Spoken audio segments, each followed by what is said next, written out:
또 이르시되 하나님의 나라는 사람이 씨를 땅에 뿌림과 같으니 그가 밤낮 자고 깨고 하는 중에 씨가 나서 자라되 어떻게 그리 되는지를 알지 못하느니라.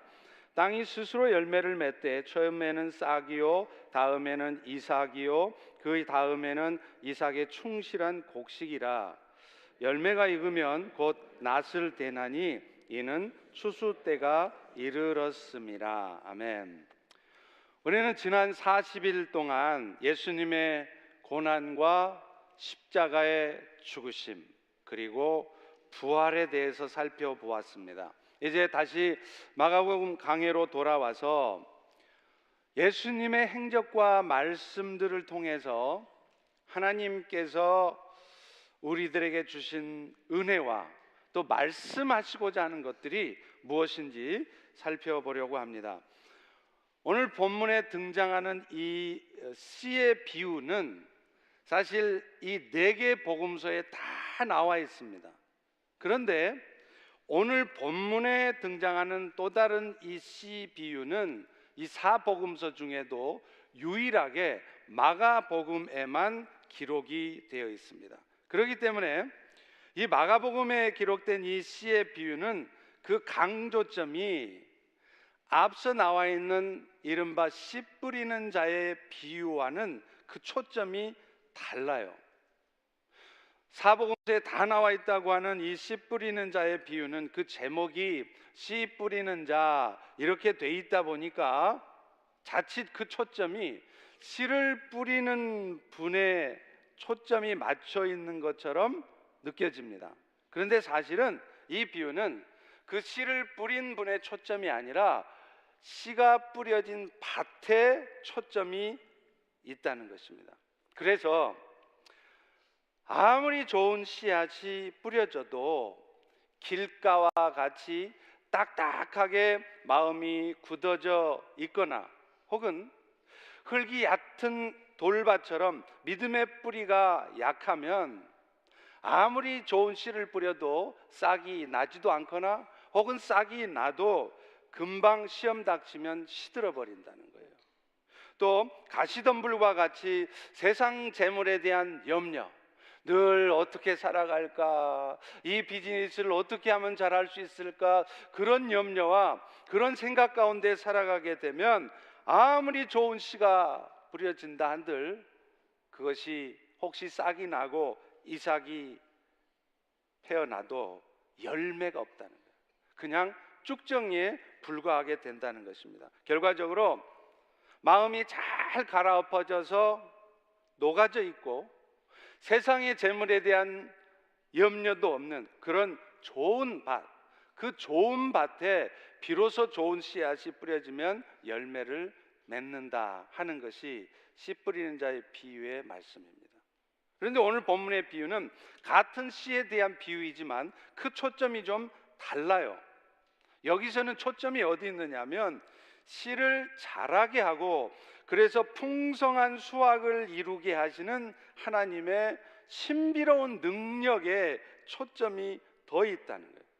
특별히 하나님의 나라는 마치 작은 씨가 나중에 큰 나라가 되는 것처럼 그 시작은 굉장히 미약해 보이고 굉장히 어설퍼 보여도 나중에는 심히 창대해진다는 것을 말씀하는 것입니다. 또 이 모든 일들이 그렇게 미약하고 보잘것없었던 사람들이 참으로 창대한 하나님의 사람으로 되는 이 모든 일들이 하나님께서 친히 이루어 가시는 일이다. 이것이 이 비유의 초점이에요. 다시 말하면 사람의 눈으로는 전혀 알아볼 수 없고 그래서 기대조차 갖지 않는 하나님의 나라, 그러나 그 하나님의 나라는 아주 조용히 여러분이 모르는 가운데 지속적으로 성장해가는 나라라는 것입니다. 그 하나님 나라의 비밀을 오늘 설명하고 있습니다. 이 본문을 통해서 우리가 알 수 있는 것은 첫 번째로 하나님의 나라의 시작은 말씀이 뿌려짐으로 시작된다는 거예요. 오늘 본문 26절을 같이 한번 읽습니다. 시작. 또 이르시되 하나님의 나라는 사람이 씨를 땅에 뿌림과 같으니. 하나님의 나라라고 하는 것은요, 헬라어로 하면 바실레이아라는 단어입니다. 그 뜻이 뭐냐면 통치하다, 다스리다, 그런 뜻이에요. 그러니까 하나님의 나라는 뭐냐면 하나님의 통치와 다스림이 있는 곳. 따라서 우리는 하나님의 나라 하면 뭘 연상하느냐면 죽은 다음에 가는 천국, 그걸 생각을 하는데, 사실 진짜 하나님의 나라는 천국뿐만 아니라 지금 당장 우리가 살고 있는 이 땅에서도 시작되어지고, 또 이 땅에서도 은혜와 축복이 누려지는 나라다고 하는 것입니다. 사실 하나님의 나라가 하나님의 통치와 다스림이 있는 곳이다, 이렇게 이해를 한다면 우리가 살아가는 이 세상, 하나님이 창조하신 이 세상 전부가 다 하나님의 나라예요. 그렇지 않아요? 그런데 불구하고 오늘 본문에서 말하는 하나님의 나라는 이 세상 모든 것이 다 하나님의 나라라고 말하지 않습니다.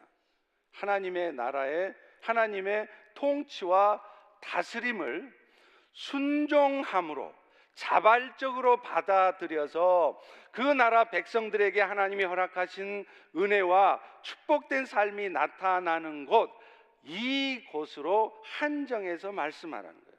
그런 의미에서 보자면 하나님의 나라는 교회 바깥에 있는 세상의 모든 사람들이 마음대로 들어가고 나가고 축복을 누리고 그런 나라가 아니라는 것입니다. 오직 하나님의 통치와 다스림을 인정하고 겸손하게 받아들이는 사람들에게만 허용되고 누려지는 나라라는 것입니다. 그렇기 때문에 오늘 본문도 그 나라의 시작은 씨를 뿌림으로 시작된다, 이렇게 말씀하고 있습니다. 왜냐하면 그 하나님의 나라는요, 예수 그리스도에 대한 말씀을 들음으로 시작이 되기 때문이에요. 오늘 본문에서도 말하는 이 씨라는 것도 사실은 예수 그리스도에 대한 하나님의 말씀이에요. 로마서 10장 17절에도 이렇게 말씀합니다. 믿음은 가만히 있어도 생겨지고 그냥 인생 잘 풀리고 모든 것 잘 되다가 어느 날 갑자기 믿음이 쑥 들어오고, 그래서 믿음이 생기는 게 아니라는 거예요. 믿음은 들음에서 난다는 거예요. 그런데 뭘 들을 때 나느냐면 그리스도에 대한 말씀을 들을 때 믿음이 생겨진다는 것이죠. 실제로요, 우리가 예수를 믿고 하나님 나라의 백성이 되는 것은 성령의 역사하심입니다. 성령께서는요, 우리의 귀에 하나님의 말씀이 들려지게 해요. 그 이전에는 아무리 하나님의 말씀이 선포되고 들려줘도 전혀 안 들려지다가 인생에 굉장한 어려움이 온다거나 갑자기 비즈니스가 안 된다거나 건강에 심각한 위기가 온다거나 그러면 그 순간에 말씀이 들리기 시작하는 거예요. 그게 성령이 역사하시는 것입니다. 그래서 예수님의 십자가의 대속으로 말미암아 우리의 죄가 용서되어졌고, 그 예수님 때문에 오늘 나는 하나님과의 관계가 회복되어져서 하나님 나라의 백성이 되어졌다는 이 사실, 그게 믿어지고 받아들여지는 것입니다. 그리고 그때부터 우리는 비로소 하나님 나라의 통치와 다스림을 온전히 받게 되는 것이죠. 그렇다면 오늘 지금 여러분의 삶에 하나님의 나라가 누려지고 나타나고 있는지, 아니면 보다 근본적으로, 비록 이 자리에서 폼 잡고 앉아는 계시지만 너무나도 죄송하기에 여러분이 하나님 나라의 백성이 아니신지 아니면 하나님의 백성인지는 그 하나님 나라의 특성이 여러분의 삶에 희미하게나마 나타나고 있는지 나타나지 않는지를 보면 압니다.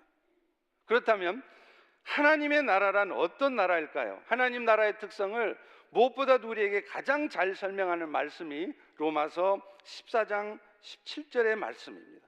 하나님의 나라는 성령 안에 있는 의와 평강과 희락이라. 하나님의 나라라고 하는 것은 성령님을 통해서 우리가 날마다 더 의로워지는 거라는 거예요. 하나님 나라의 백성이 됐는데도 예수 믿기 전이나 예수 믿은 후나 교회를 나오기 전이나 교회를 나온 후나 하나도 변함이 없는 그런 삶이 아니라 성령의 역사하심으로 말미암아 날마다 내가 점점 더 의로워지는 거예요. 이게 바로 하나님 나라 백성의 모습이고 하나님 나라의 특성입니다. 그것뿐입니까? 어떤 삶의 형편, 처지 속에서도 주님이 주시는 그 고도의 평강, 아무것도 기대할 수 없는 그런 상황 속에서도 주님이 주신 기쁨이 누려지는 것이라는 겁니다.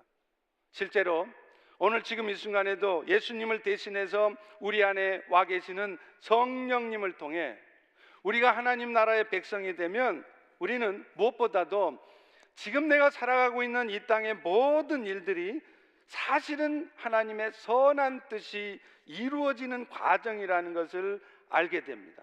그리고 그것을 알 뿐만 아니라 받아들이게 될 때 우리는 비로소 어떤 힘든 상황, 어떤 모욕적인 상황, 어떤 고통스러운 상황 속에서도 그것 때문에 염려하고 있거나 그것 때문에 속상해하거나 그런 것이 아니고 세상이 주는 것 같지 않은 평강이 누려질 수 있다는 겁니다.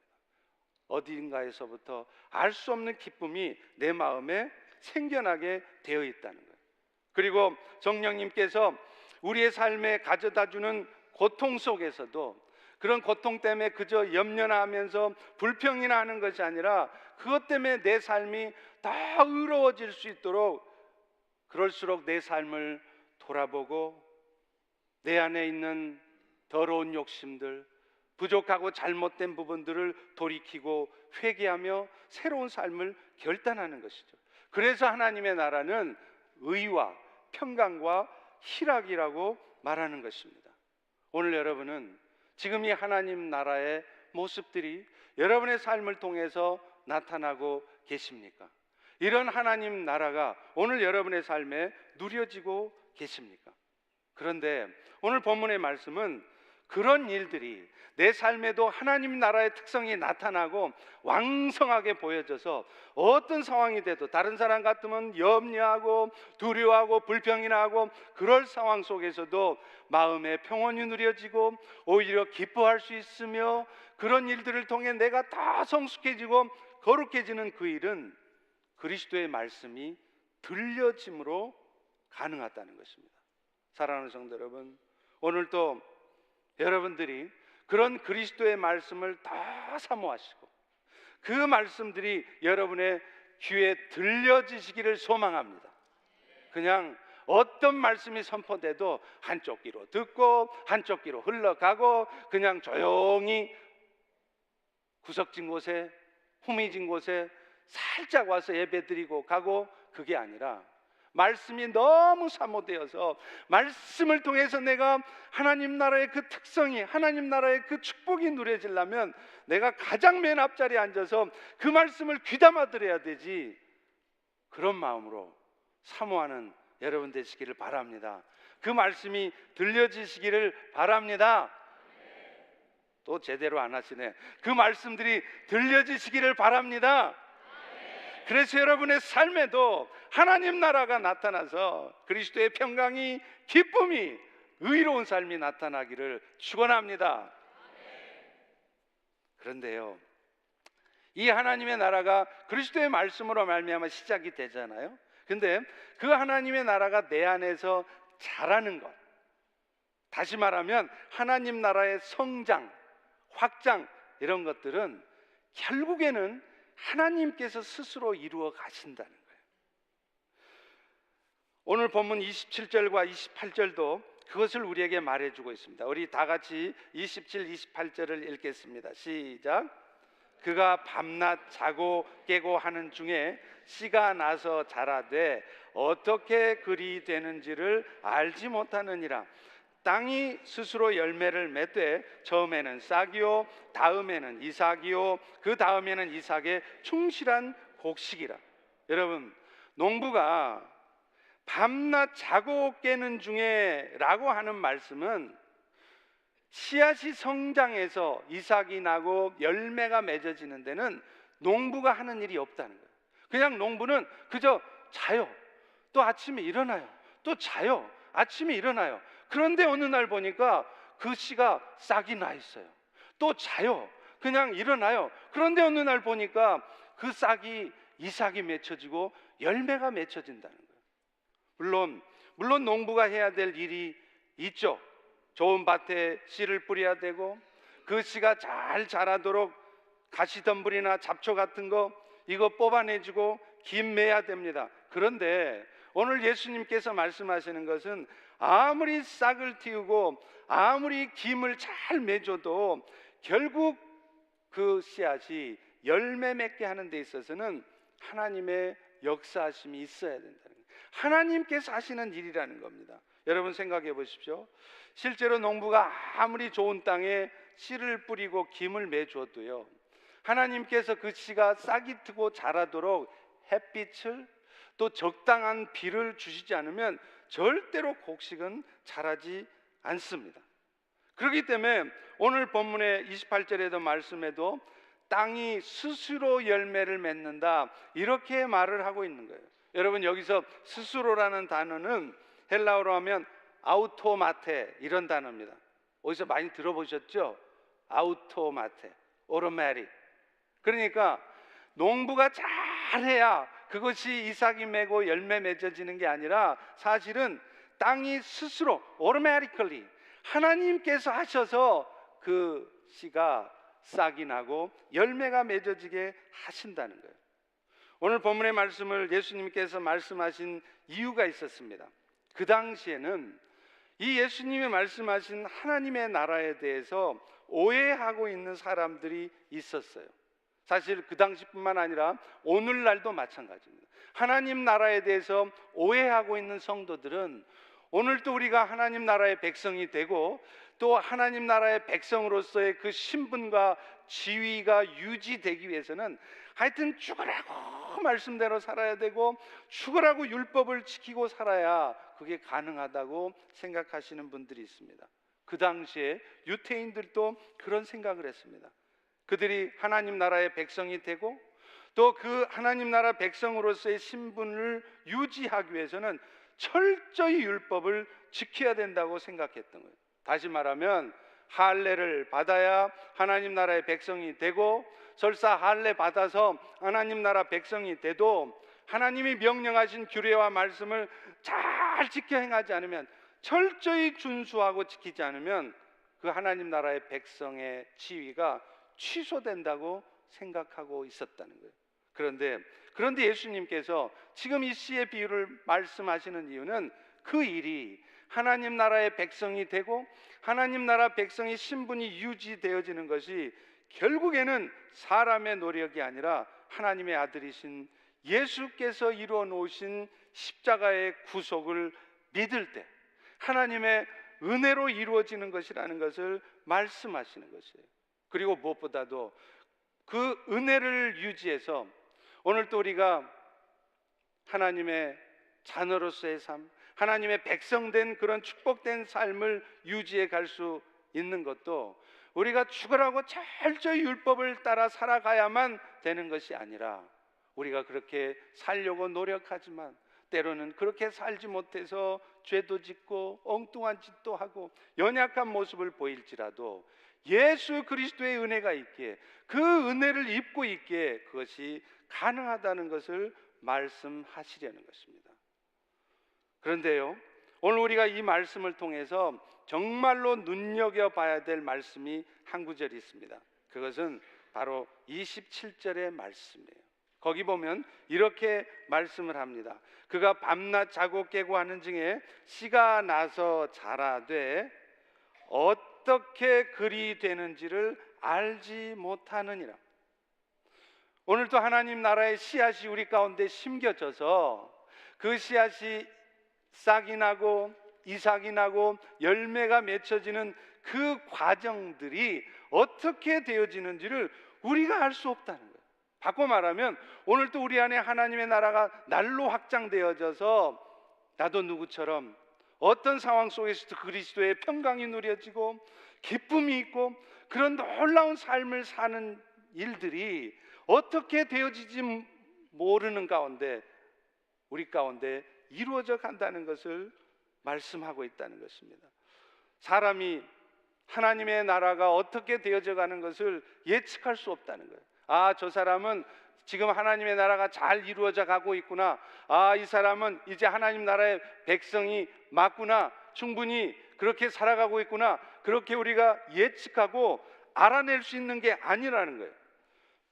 전혀, 어떤 사람은 전혀 하나님 나라의 백성이 될 수 없을 것 같은 사람이, 그야말로 망나니처럼 살던 사람이 어느 날 하나님의 나라의 씨앗이 뿌려져서 그가 예수님을 영접하고 하나님 나라의 백성이 된다는 겁니다. 또 어떤 사람은요, 도무지 변화가 일어나질 않아요. 교회는 다니는데 10년을 20년을 다니는데 생각하는 것이나 말씀하는 것이나 행동하는 것이 보면 도무지 하나님 나라 백성답지 않은 그런 모습들을 가진 성도들도 있습니다.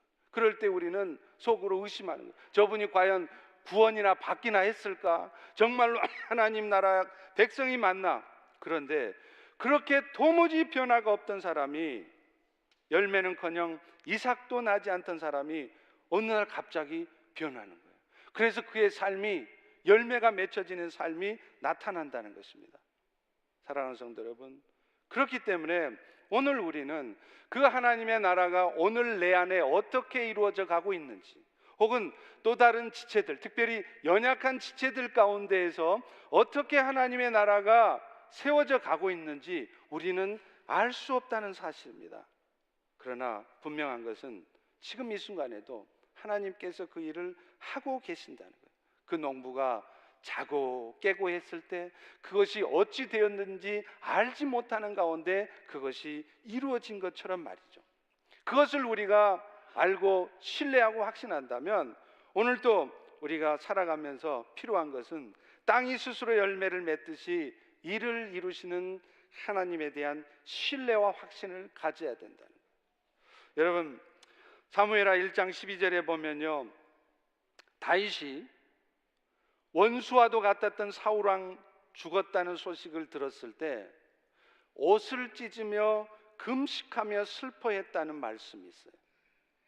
사울과 그의 아들 요나단과 여호와의 백성과 이스라엘의 족속이 칼의 죽음으로 말미암아 다윗이 저녁 때까지 슬퍼하여 울며 금식하니라. 여러분, 우리 같으면요, 나를 평생 괴롭히고 힘들게 했던 사람, 이럴 때는 사람이라고 그러면 안 돼요. 나를 평생 힘들게 하고 내 마음에 상처 줬던 그 인간이 어느 날 교통사고가 났대요. 심지어는 죽었대요. 그럼 여러분, 마음이 어떠십니까? 솔직히 어떠세요? 솔직히 겉으로는 아이고 참 안 됐네요, 어째 그런 일이 생겼을까요? 속으로는 아싸, 그렇게 나 힘들게 하더구만, 하나님이 벌 주셨구만, 내 그럴 줄 알았다, 그런 마음 들지 않습니까? 그런데 오늘 다윗은 어떻게 하느냐면, 평생 자기를 괴롭혔던 그 사울왕 죽었다는데 슬퍼하며 금식까지 하며 울었다는 거예요. 또 그 다윗, 사울왕 죽였다는 그 아말렉 청년, 다윗 왕 입장에서는 평생 원수를 죽여준 거니까 그 아말렉 청년한테 상을 줘도 줘야 되잖아요, 고맙다고. 그런데 오히려 그 아말렉 청년을 죽입니다. 이것은 다윗이 사람을 볼 때 사람의 시각으로 사울왕을 보지 않았다는 거예요. 하나님을 철저히 신뢰하는 가운데 어찌하든지 하나님의 마음으로, 하나님의 시각으로 사람을 보았다는 것입니다. 그렇기 때문에 사울왕 죽은 것이 철천지 왼수 죽은 것이 아니라 여호와의 기름 부음 받은 자가 죽은 것으로 보여지는 것입니다. 사랑하는 성도 여러분, 사람을 봐도요, 하나님의 시각으로 보면 사람 보는 눈이 달라집니다. 오늘 여러분들은 사람들을 볼 때, 주변의 지체들, 특별히 연약한 지체들을 볼 때 어떻게 보여지십니까?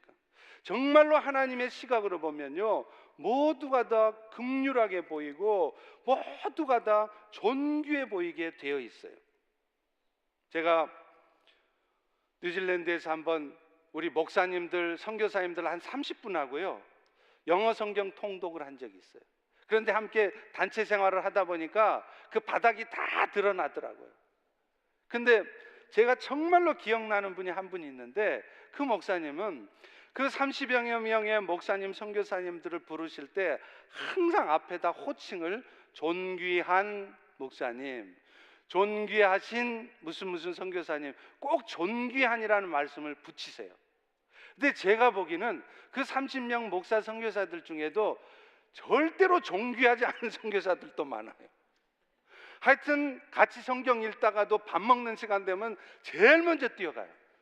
그래서 맛있는 거 혼자 다 먹고 뒷사람이 오든 말든, 그 제 눈에 보면 전혀 존귀해 보이지 않는데 그 목사님은 모든 그 선교사님 목사님들을 다 존귀한 목사님, 그렇게 말씀을 하시는 거예요. 제가 참 마음의 도전을 많이 받았습니다. 맞습니다. 정말로 하나님의 시각으로 보면요, 아무리 연약한 지체를 봐도, 여러분 눈에는 아무리 어설퍼 보여도 그도 그리스도의 사랑을 받은 자고, 그리스도께서 받은 자고, 그리스도께서 존귀하게 여기는 자인 것을 믿으시기 바랍니다. 그런데 우리는 그렇게 사람을 안 본다는 거예요. 자꾸 내 기준을 가지고 틀렸다고만 합니다. 그러니 그 형제를 받을 생각을 하지를 않는 것이죠. 여러분, 사람 잘못된 부분은 내가 관리해 줄 부분이 아니에요. 하나님이 하시는 것입니다. 그래서 사도 바울도 뭐라 그럽니까? 너희가 어찌하든지 화평하는 일에 힘쓰고 서로 덕을 세우는 일에 힘써라. 그리고 그렇게 하고 있으면 그것이 하나님을 기쁘시게 하는 일이라는 거예요. 사랑하는 성도 여러분, 여러분들도 하나님을 기쁘시게 하기를 원하십니까? 하나님 기쁘시게 하기를 원하십니까? 그렇다면 뭐 대단한 일에서 하나님 기쁘시게 하지 마시고 오늘 말씀대로 하십시오. 로마서 14장 18, 19절에 이렇게 말합니다. 이로써 그리스도를 섬기는 자들, 그런 자들은 하나님을 기쁘시게 하며 사람에게도 칭찬을 받느니라. 어떻게 섬기는 거요? 그러므로 우리가 화평의 일과 서로 덕을 세우는 일을 힘쓸지니. 연약한 지체를 볼 때뿐만 아니라 사실은요, 내 자신을 볼 때도 마찬가지예요. 내가 지금 엉망이라고 해서 여러분의 인생이 앞으로도 엉망인 거 아닙니다. 오늘 여러분의 인생이 앞으로 어떤 모습으로 바뀔지 전혀 예측할 수 없어요. 저도 처음 중국에 선교하러 갔을 때는요, 내가 이 땅에서 뼈를 묻겠다고 갔습니다. 그런데 하나님은 저를 그 선교지에 놔두지를 않더라고요. 목회 현장으로 다시 불러들이시더라고요. 너는 선교사의 삶보다 목회자의 삶을 사는 것이 마땅하다고 말씀하시는 거예요. 그리고 어느 날 눈 떠 보니까 제가 미국에 와 있는 거예요. 제가 미국에 와 있을 거라고 꿈이나 꿨겠습니까? 생각도 못했습니다. 그런데 어느 날 보니까 제가 여기 와 있는 거예요.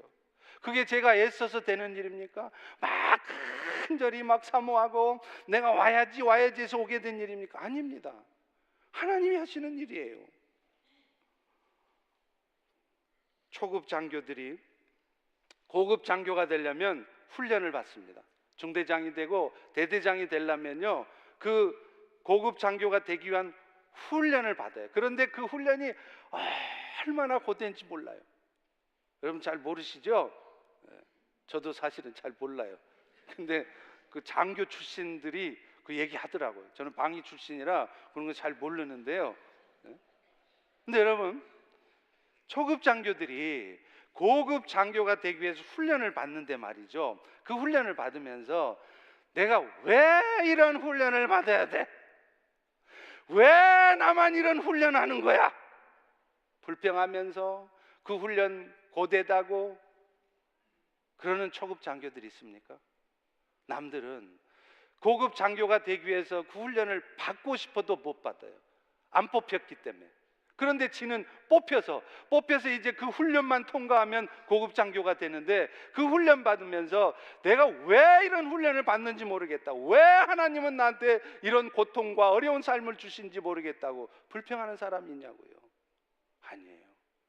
오늘 여러분의 인생에도 하나님께서 그런 고난을 주시고 그런 힘든 과정을 주시는 것은 결국에는 여러분의 삶이 하나님 나라의 특성이 잘 나타나는, 그야말로 하나님 나라의 신실한 일꾼이 되도록 하기 위함이에요. 하나님의 나라는 하나님이 친히 이루어 가시지만 그 과정에서 우리의 삶에 고통이 있는 것이 당연하다는 겁니다. 그래서 시편 119편 71절도 이런 말씀을 합니다. 고난 당하는 것이 내게 유익이라. 내가 이로 말미암아 내가 주의 율례들을 배우게 되었나이다. 평소에는요 고난이 없어 봐요. 인생길 다 잘 풀려 보세요. 하나님의 말씀요 안 들립니다. 아무리 말해도 안 들려요. 그런데 인생에 고난이 와 보세요. 뜻하지 않게 비즈니스가 그렇게 잘 되다가 갑자기 안 돼, 갑자기 심각한 질병이 찾아와, 그때 하나님의 말씀이 들리는 거예요. 그래서 시편 기자도 고난 당할 때 내가 여호와의 율례를 배운다고 하지 않습니까? 사랑하는 성도 여러분, 그렇기 때문에 오늘 여러분의 삶이 어떤 형편이라 할지라도, 여러분 눈에 보시기에는 보잘것없다 할지라도 그것 때문에 여러분 포기하시거나 절망하셔서는 안 돼요. 실망하셔서는 안 돼요. 하나님의 나라는 여러분이 알지 못하는 가운데, 여러분이 이해할 수 없는 방법을 통하여서 하나님께서 친히 세워가시는 나라이기 때문에 그렇습니다. 다른 연약한 지체를 볼 때도 마찬가지입니다. 우리 눈에 보기에는 참 어설퍼 보이죠? 연약해 보이죠? 아닙니다. 지금 그 연약한 지체 안에서도 하나님 나라가 이루어져 가고 있어요. 열심히 성령 하나님이 일하고 계십니다. 사람이 하는 일이 그게 아니고 사람이 알아볼 수 있는 게 아니라는 거예요. 여러분, 나중에 그 인간이 나에게 가장 힘이 되는 조력자가 될 줄 어떻게 알겠어요? 저도 살아오면서 또 중국에 선교하면서도요 그런 경험들이 종종 있었습니다.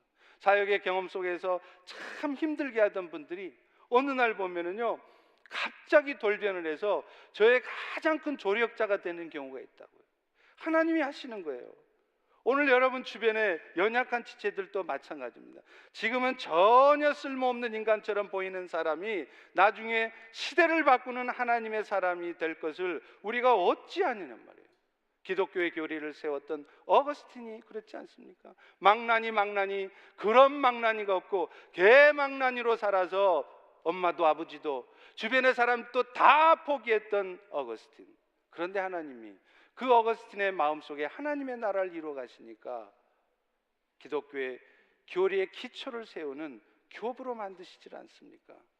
그러니 오늘 우리는 그런 하나님을 신뢰한다면, 그 하나님의 나라의 그런 모습들을 생각한다면 함부로 사람의 시각으로 보지 않아야 돼요. 겉모습이나 현재 모습만 보고 판단하고 결정해서는 안 되는 것입니다. 하나님의 나라는 하나님께서 친히 당신의 백성들을 만들어 가시기 때문입니다. 그런 의미에서도 하나님의 나라를 함께 이루어가는 우리 성도들에게 있어서 가장 필요한 것은 하나님에 대한 신뢰와 믿음이에요. 여러분 오늘 본문에도 보십시오. 농부가 땅과 하늘에 대한 믿음이 있기 때문에 밭도 갈고 씨도 뿌리고 잡초를 뽑는 거죠. 만약에 그렇게 하고 있으면 때가 되면 싹이 날 것이고 열매가 맺어질 것이라는 것을 전혀 기대하지 않는데 씨를 뿌리고 또 잡초를 매주는 농부가 있겠어요? 씨를 뿌리면서도 뿌리긴 뿌리는데 이게 싹이나 나겠어? 내가 열심히 여름날 땀 뻘뻘 흘리면서 잡초 뽑아주고 김매 주는데 이렇게 내가 김매 준다고 열매 맺히겠어? 여러분 그런 농부가 어디 있습니까? 기대가 있으니까, 땅이 스스로 열매 맺게 할 걸 알기 때문에, 그렇기 때문에 씨를 뿌리고 잡초를 매주고 수고를 하는 거 아닙니까? 마찬가지입니다. 오늘날 성도들도 하나님의 나라는 씨가 뿌려지면 하나님께서 열매를 맺게 하실 것이라는 믿음을 가지셔야 돼요. 물론 하나님의 나라가 확장되고 성장되는 데 있어서 사람의 힘이 완전히 배제되는 것은 아닙니다. 왜요? 결국 씨가 뿌려지는 것도 사람에 의해서 뿌려지고 잡초가 맺는 것도 결국은 사람의 힘으로 되어지는 것입니다. 그러나 아무리 사람이 노력해서 씨를 뿌리고 잡초 맺어도 결정적으로 그 씨앗이 열매 맺어지게 하는 것은 하나님이시라는 거예요. 그걸 말씀하는 것입니다. 그리고 그 하나님께서 하실 것이라는 믿음이 있다면 우리가 먼저 해야 될 일은 뭐냐면 그분이 하실 것을 기대하고 그분이 하실 것을 신뢰하고 그분께서 하시는 말씀대로 하는 것입니다. 여러분이 어떤 제품을 사는데 그것이 컴퓨터라면 그것이 어떤 제품이라면 그 제품이 잘 활용되고 사용될 수 있으려면, 실수 없이 사용될 수 있으려면 여러분이 가장 먼저 하는 게 뭡니까? 뭘 보시죠? 매뉴얼을 보시잖아요. 그 제품이 잘 사용될 수 있도록 잘 설명해 놓은, 이 제품은 왜 만들어졌으며 이 제품은 어떻게 사용될 때 잘 사용되는 것인지를 잘 풀어놓은 그 매뉴얼을 읽지 않습니까? 마찬가지입니다. 오늘도 하나님의 나라를 하나님께서 이루어 가신다면, 그걸 기대하고 그걸 신뢰한다면, 내 자식이, 또 내가, 주변의 연약한 지체가 하나님 나라의 백성답게 세워져 가는 것을, 하나님이 하실 것을 믿는다면, 오늘 우리는 뭘 해야 되냐면 그분께서 우리에게 주신 매뉴얼을 읽고 그 매뉴얼대로 사는 거예요. 제가 늘 말씀드리지만, 정말 믿음 좋으면요, 정말로 말씀대로 합니다. 심지어는 하기 싫어도요, 마음 안 내켜도요, 아무것도 안 될 것 같아도요, 손해보는 것 같아도요, 나만 폭삭 망하는 것 같아도요, 당장에 어떤 결과도 없는 것 같아도 지금 이 순간에도 하나님께서 하실 것을, 하나님이 하고 계신다는 것을 신뢰한다면 우리는 묵묵히 말씀을 따라 사는 겁니다. 느헤미야가 페르시아의 왕인 아닥사스다 왕의 술관원으로 있었을 때, 그는 자기 동족인 이스라엘 백성들이 사는 그 예루살렘 동네에 성벽이 무너져 있고, 그것 때문에 자기 동족 사람들이 참 힘들게 산다는 소식을 들었어요. 여러분, 술관원이라고 하면 오늘날로 치면 대통령 비서실장쯤 되는 겁니다. 장관급이에요. 고위 관료입니다. 그러면 우리 같았으면 그 페르시아 제국의 장관 정도 되면, 그 소식을 들었으면요, 자신의 권력이나 위치를 사용해서 그 식민지 나라, 조그만 나라에 성벽 하나 세우는 거, 그 일도 아닙니다. 그러면 당장에 왕한테 고하든지 명령을 해서 그 예루살렘 성벽 세워라, 그러면 끝이에요. 그런데 여러분, 느헤미야는 어떻게 했는지 아십니까? 그 일 앞에서 먼저 하나님 앞에 금식하며 기도했다는 것이에요. 느헤미야 1장 4절입니다. 내가 이 말을 듣고 앉아 울고 수일 동안 슬퍼하며 하늘의 하나님 앞에 금식하며 기도하고. 느헤미야는요, 그 소식을 듣고 허둥대지도 않았습니다. 힘 있는 사람, 돈 있는 사람 찾아다니면서 이것 좀 해달라고 부탁하지도 않았습니다. 자신의 권력을 가지고 자신의 힘으로 뭔가 해보려고 나서지도 않았어요. 그가 가장 먼저 한 일은 그저 조용히 앉아서 금식하며 기도했습니다. 왜 그렇게 하고 있었을까요? 그는 철저히 하나님을 신뢰했기 때문에 그래요. 사람이 나서서 아무리 말하고 사람이 나서서 아무리 행동해도 결국 일을 하시는 분은 하나님이시다. 그렇다면 그 하나님이 움직이실 수 있도록 그 하나님께 부탁하는 일, 그 일을 먼저 해야 된다는 것입니다. 그럴 때 어떤 일이 일어납니까? 느헤미야가 먼저 왕한테 찾아가서, 왕이시여, 내가 히브리 사람인 거 아시죠? 그런데요, 내가 사는 동족 사람이 사는 동네, 그 동네 성벽이 무너졌다네요. 좀 도와주시죠? 부탁 안 했습니다. 아무 소리 안 했어요. 그런데 어떤 일이 벌어집니까? 어느 날 왕이 먼저 말합니다. 느헤미야야, 네 얼굴에 왜 그렇게 수심이 가득하니?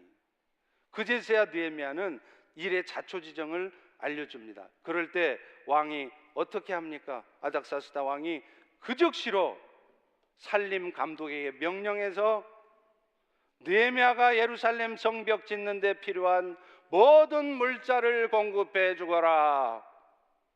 그것뿐입니까? 느헤미야는 지금 왕의 비서실장 아니에요. 비서실장이면 얼마나 중요한 직책입니까? 그 자리가 단 하루라도 비면 큰일 나는 거 아닙니까? 그럼에도 불구하고 왕은 그 느헤미야를 그 지역을 다스릴 수 있는 총독으로 임명해서 보내는 거예요. 그것뿐이에요. 군대와 마병까지 함께 딸려서 보냅니다. 사랑하는 성도 여러분, 느헤미야는요, 자신이 먼저 나서지 않았어요. 자신의 권력과 지위를 이용해서 왕에게 당장에 내려가겠다고 했다면 어쩌면요 왕이 허락하지 않았을 수도 있어요. 또 허락은 했을지라도 성벽 재건에 필요한 물자 공급 안 해줬을 수 있습니다. 그런데 느헤미야는 먼저 기도했습니다. 기도하면서도 하나님께서 하실 때까지 철저히 기다렸습니다. 그럴 때 하나님이 왕의 마음을 움직여서 그 일에 필요한 모든 것들이 공급되게 하셨다는 거예요. 여러분, 이것이 바로 하나님이 하신다는 거예요. 저는 정말 간절히 소망하고 바라는 것이 우리 그리스도인들이, 우리 성도님들이 정말 하나님이 하신다는 것이 무엇인지 경험하고, 그래서 그런 하나님의 역사하심들이 성도들의 삶에 나타났으면 좋겠습니다. 사랑하는 성도 여러분, 오늘 우리 삶에도 마찬가지예요. 오늘 우리는 주님이 하신다는 말 참 많이 합니다. 주님이 해 주셔야죠. 그런데 말은 그렇게 해놓고요, 내가 다 해요. 내가 다 말하고 내가 다 행동하고, 그러니 정말로 주님이 역사하시는 것을 경험할 수가 없습니다. 언제 한번 느헤미야가 그랬던 것처럼 그 문제를 놓고 금식하며 기도해 보셨습니까? 여러분 주변에 연약한 지체가 있다면 그 지체를 마음에 품고 안타까운 마음, 긍휼한 마음을 가지고 금식까지 하며 기도해 보셨습니까? 그래도 사람이 움직여야 되는 것이지, 그게요 사실 알고 보면 철저히 하나님을 신뢰하지 않기 때문에 그래요. 당장에 뭔가 말해야 되고 당장에 뭔가 행동해야 될 것 같은 것입니다. 그렇기 때문에 오늘 우리에게 정말 필요한 것은 먼저 움직이는 것이 아니라, 먼저 말하는 것이 아니라 먼저 하나님이 하실 것을 믿는 거예요. 그리고 그 하나님이 하실 것을 믿기에 오늘도 그 하나님 앞에 간구하며 하나님이 말씀하신 대로 순종해 보는 겁니다. 하기 싫어도, 속상해도, 힘들어도, 마음 안 내켜도 말씀대로 해보시는 거예요. 그럴 때 하나님의 역사가 있는 것입니다. 마지막으로요, 이 하나님의 나라는 우리의 삶 속에서도 이렇게 늘 성장하고 확장되어져 가기도 하지만 우리 바깥에 양적인 성장을 통해서도 나타난다는 거예요. 오늘 본문 29절 같이 한번 읽겠습니다. 시작. 열매가 익으면 곧 낫을 대나니 이는 추수 때가 이르렀습니다. 이것은 양적인 의미의 하나님 나라의 완성을 말해요. 성경에서 추수라고 할 때는 종족 종말론적인 최후의 심판을 상징합니다. 추수 때가 되면 농부가 낫을 가지고 가서 곡식의 이삭을 베잖아요. 그래서 알갱이는 창고에 들이고 또 쭉쟁이들은 불태워버리고 버리지 않습니까? 마찬가지라요. 마지막 때가 되면 예수님께서 다시 오셔서 이 세상을 심판하셔서 알곡 성도들은 천국으로 드리고 쭉쟁이 가라지 성도들, 또 세상의 사람들은 불에 던지운다는 거예요. 그래서 계시록 14장 14절에서부터 16절도 이렇게 표현하지 않습니까? 내가 보니 구름 위에 인자 같은 이가 앉으시는데 그 머리에는 군 면류관이 있고 그 손에는 예리한 낫을 가졌더라. 또 다른 천사가 구름 위에 앉은 이를 향하여 당신의 낫을 휘둘러 거두소서, 땅의 곡식이 익어 거둘 때가 되었나이다. 이 마지막의 심판은요, 구원의 은혜를 받지 못한 사람들에게는 영원한 형벌의 심판이 될 것입니다. 그러나 구원의 은혜를 입은 우리 성도에게는 영원한 하나님 나라의 진짜 시작이에요. 그런데 중요한 것은 이 추수할 때가 올 때까지 하나님께서는 오늘 또 이 땅에 하나님의 나라가 양적으로 성장해 갈 수 있도록 성령님을 통하여 역사하고 계신다는 거예요. 우리 눈에 보기에는 전혀 하나님 나라가 확장되어져 가지 않는 것 같죠. 그러나 그 가운데서도 하나님은 신실하게 그 일을 이루신다는 거예요. 중국의 기독교 역사를 보면 압니다. 중국은 1966년부터 모택동이 사망한 76년까지 이른바 프롤레타리아 문화 대혁명 기간을 거쳤지 않습니까? 이 10년 기간 동안 중국은 한 20, 30년을 후퇴했어요. 정치 질서가 무너지고요, 경제적으로 30년 동안 애써서 이루었던 그 모든 경제 발전 효과들이 다 사라졌습니다. 문화예술 방면도 마찬가지입니다. 특별히 기독교가 철저히 탄압받았습니다.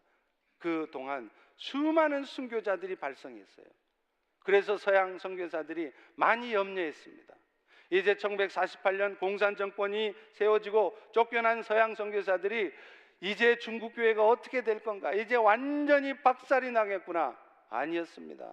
1980년 개방이 되고 나서 들어가 보니 그 엄청난 핍박과 순교 속에서도 서양 선교사 한 명도 없는 상황 속에서 중국 교회는 1,000만 명이 넘는 성도로 성장해 있었습니다. 여러분, 이것이 바로 하나님 나라의 비밀이에요. 오늘 북한도 마찬가지입니다. 우리는 북한 땅에 정말로 하나님의 나라가 이루어질까? 우리가 이렇게 애쓰고 수고해봐야 다 헛짓하고 그 김정은 정권 배나 채워주는 짓이지 이게 잘하는 짓일까? 의심스럽고 참으로 기대가 안 될 때가 있습니다. 그러나 그렇지 않습니다. 지금도 엄청난 기독교 탄압이 있어서 기독교인들이 노동교화소에 끌려가 평생 죽을 때까지 노역을 합니다. 그러나 중국에서 그랬던 것처럼 지금 이 순간 북한 땅에도 하나님의 나라는 확장되어 가고 있어요. 여러분 믿으십니까? 믿으십니까? 여러분 눈에 보이십니까? 지금 북과 남이 북과 남이라 그러면 안 되죠. 또 종북 좌빨되니까 남과 북이 과연 평화롭게 갈 수 있을까? 김정은이 저렇게 평화 제스처를 쓰는데 핵을 포기할까? 저도 심히 의심스럽습니다. 그래서 우리 남과 북의 통일은 아주 먼 것처럼 보여져요. 그러나 여러분 기억하십시오. 하나님은 절대로 우리 한민족을 포기하지 않으십니다. 하나님의 때 반드시 남과 북을 통일시킬 것이며 우리 한민족을 통하여서 이 마지막 때의 세계 선교를 이루어 가실 것입니다. 그 일을 위해서 하나님은 지금 준비시키고 있는 거예요. 북한의 지하교회 성도들을 생명을 맡기며 주를 위해 헌신할 수 있도록 훈련하고 있는 것입니다. 그들을 통해서 우리 주님은 이슬람권에 생명을 바쳐 선교해야 될 그 지역으로 그들을 보내실 것입니다.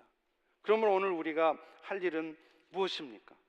그 하나님께서 그 일을 이루어 가신다는 신뢰 가운데 오늘도 어떻게 하면 그리스도의 사랑을, 그리스도의 복음을 우리 주변에 혹은 먼 땅에 전할 수 있을까? 그 국리를 하고 그 일에 더 매진해야 돼. 특별히 아직도 교회가 세워져 있지 않고 아직도 예수 믿는 사람 한 사람 없는 그런 곳에 우리는 복음 전할 자를 보내야 됩니다.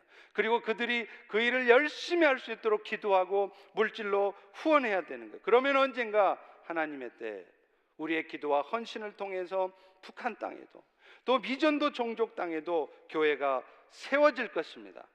그리고 그렇게 함으로 해서 그들 땅에도 주님이 다시 오셔서 추수하실 때 추수할 것이 있는 땅이 되고야 말 것입니다. 사랑하는 성도 여러분, 교회가 존재하는 목적이 무엇입니까? 오늘날 여러분이 죽지 않고 이 땅에 살아계시는 이유가 무엇입니까? 결국은 우리가 받은 그리스도의 사랑을 세상에 전함으로 그들도 예수 믿어 영원한 하나님의 나라의 은혜를 누리게 하는 것입니다. 사랑하는 펠로시교회 성도 여러분, 저와 함께 우리 모두 한마음 한뜻이 되어서 이 일을 함께 이루어가 보시지 않으시렵니까? 데콜로레스 기도하겠습니다. 사랑의 주님, 오늘 또 하나님의 나라는 우리 눈에 보이기에는 어설퍼 보이고 전혀 이루어져 가는 것 같지 않고 안 되는 것 같지만 신실하신 하나님께서 우리 가운데 지금도 역사하고 계심을 믿습니다. 우리가 눈을 들어서 그 일을 하고 계시는 주님을 먼저 바라보게 도와주시고 우리의 연약하고 보잘것없는 모습, 또 주변의 연약한 지체들의 그런 힘든 모습을 보면서 실망하고 낙심하지 않게 도와주시옵소서. 다시 한번 이 일을 이루어 가시는 하나님을 신뢰하며 오늘도 하나님이 말씀하신 대로 순종해 가되 예수 그리스도의 복음을 여건 탓하지 않고 돈을 탓하지 않고 열심히 증거하고 전하는 저희 모두가 될 수 있도록 은혜 베풀어 주시옵소서. 예수님의 이름으로 기도합니다. 아멘. 우리